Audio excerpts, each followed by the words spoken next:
What is up, YouTube?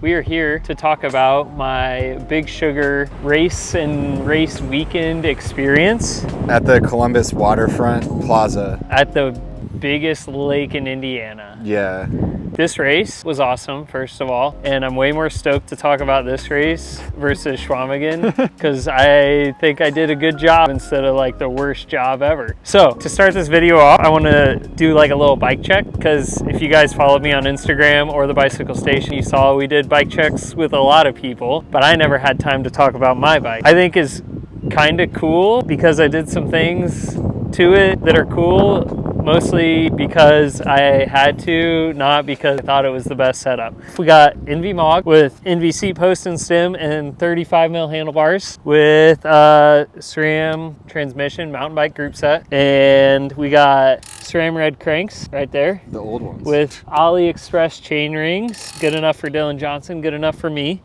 We got road pedals because you don't need to get off your bike for this race. And then where it gets interesting, I got Aeolus 37V, I think is what these are called. Yeah. So, in the rear. And then is this a 2.0? This is a 2.2 Continental, what's it called? Race King. The most popular tire. Did it rub? No. There's like so much room. But like, did it rub? No. I don't have, look, there's like 5 mil on each side. Okay. We got hecka room. Are you sure it didn't rub? Yeah. I see a rub in there, Bo. That's probably from the hairs. Hold on. I picked off most of them. There, watch these hairs when they go around. The hairs, see the hairs touch? Well, I'm just seeing a big rub right here. That's just the hairs. See it's just the hairs? Yeah. You gotta pluck your hairs if you want to run these tires. I don't know. I don't think anybody cares though. Like, definitely didn't rub. I was just joking, but like, do you care that it rubs? Like, you would run it even if it rubbed, right? Yeah, probably. Yeah. But, or I could choose what I ran in the front, which is a 2.1 versus a 2.2, so it's slightly narrower. And the reason I ran a Schwalbe Thunderbird 2.1 in the front is because I got two Continental Race Kings. And the front one like wobbled so much. Not great quality control. That I didn't want to run it because it was awful. But Continental had a booth at Big Sugar. I showed them the video of how bad my tire wobbled and they're like, oh God, that's bad. And they're like, here's a new tire. So they hooked me up. I didn't have time to put it on before the race. I wish I would have, but I didn't. Well, what's up with that? Like, what are you saying Continental is better than Schwab? The reason I would rather run the Race Kings versus the Thunderbirds is because they're a little more puncture proof and a little bit bigger. And if you know anything about Big Sugar, it literally just like eats tires. Like there was 20 people that flatted. Actually, probably like 200 people that flatted. A lot of people flatted because there's just big sharp rocks everywhere and they'll slash your tire open. So I would rather run that tire because it's a little bigger, a little better puncture protection. That's the only reason why I would run that, because I think these are faster personally. You can tell this front wheel is quite a bit deeper than the rear because it is the Aeolus 51 like road wheel. It's not a gravel wheel like the rear is. And the reason I put this on is one, because I thought wobble in my tire could have been from the front wheel. And so I put this wheel on with the other tire and it's still wobbling. I was like, oh, it's the tire.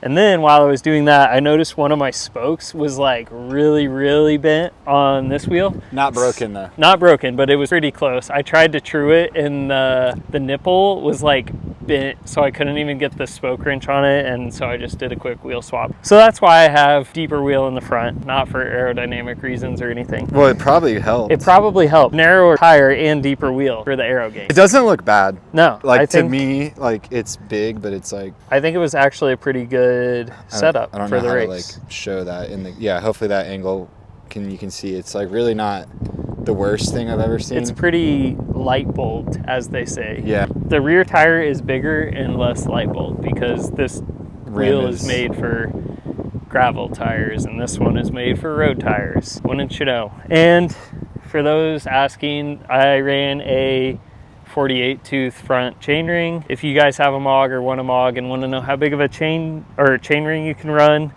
infinitely big, because there is so much room for more chainring. People have like really been confused about this. I don't know why there's any confusion, because there's so much room there. With like a road crank too. Yeah, this is road crank, not road wide, not mountain, just regular road. And along with the transmission, I have my Silca Croc Potinator wax chain, and even after that super dusty 100 miles, it still like spins pretty good and is relatively quiet and didn't give me problems in the race like anybody running wet lube probably had. So that's a huge plus. Sweet, dude. For nutrition, I started the race with just a U-Sweet pack and no bottles, and it just had water and then regular scratch in it, because the first aid station was at mile like 37, and I just took a hand up from Grace, 1 bottle there, and that brought me all the way to the second aid station at mile 73, where I picked up 2 more bottles. I had to stop for like 5 seconds to put both bottles in my bike, and then off I went again. And I nailed my nutrition for like the first time ever. Normally I use like a high carb drink mix or something like that, but this time I just went with like regular scratch, not the high carb stuff. So I only had like 30 grams of carbs per bottle instead of like 80 or whatever I've tried before. And then I used Carbs Fuel gels, which have 50 grams of carbs, and I took 2 of those an hour roughly, and it worked out perfectly. I never had any stomach issues or cramping or whatever problems I normally have. So that was cool. I'm gonna do that again. If you haven't raced Big Sugar before, the rollout, they call it a neutral rollout,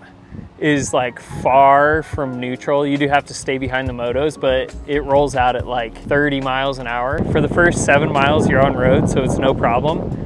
And then the second we hit the gravel, and it was just a cloud of dust, it's so dusty you can't see anything. And I think going into the first gravel section, I should have tried to be a little further up, because once we were in the gravel and it was so dusty, you can't see the front, so you can't tell like how far back you are or if you need to move up. I'm not even sure like where the front group went ahead or what group I was in.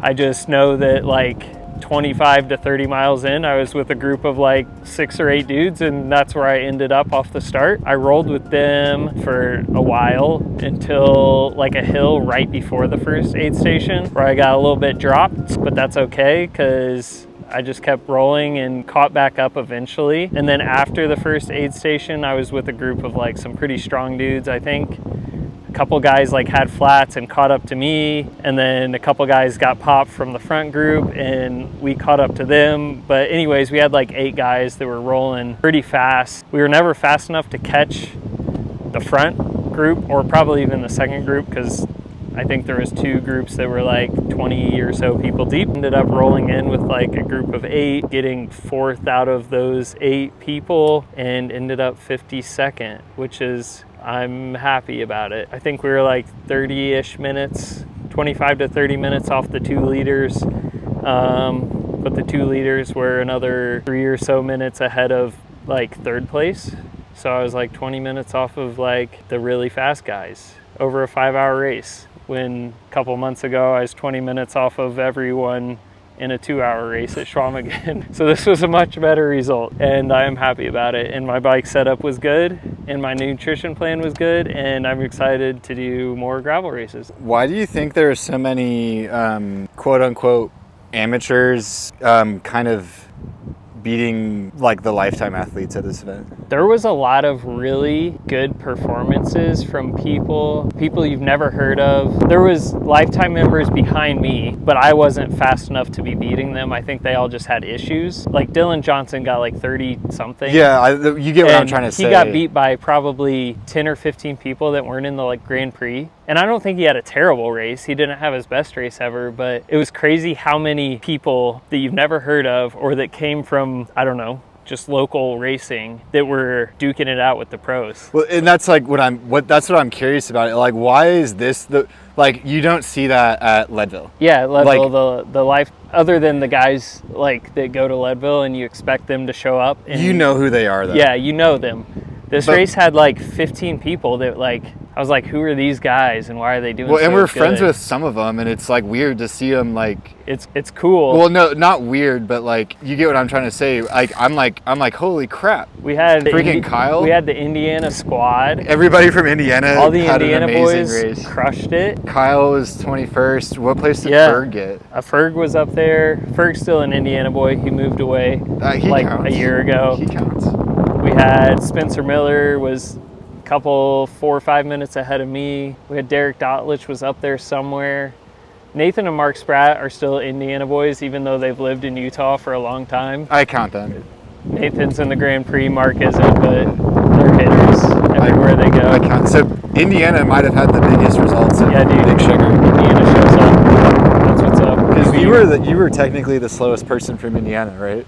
No, there was a lot of the Bissell team. I think a lot of them are from Indiana and Michigan. I don't really know any of them at all, like personally.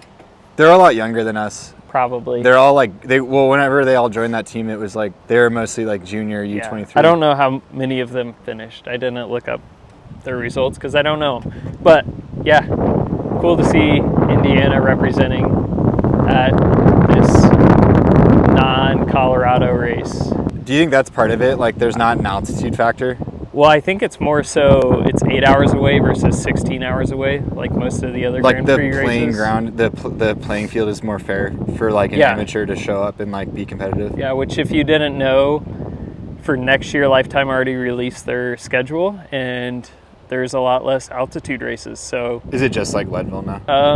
yeah, I think Leadville's the only altitude race because they got rid of the Rad, they got rid of Crusher and the Tusher. I don't know what else. I think Did they those are add the any main- races? What did they, They add? added Little Sugar, which is so sick. That I'm should have stoked been to from the be beginning. doing that.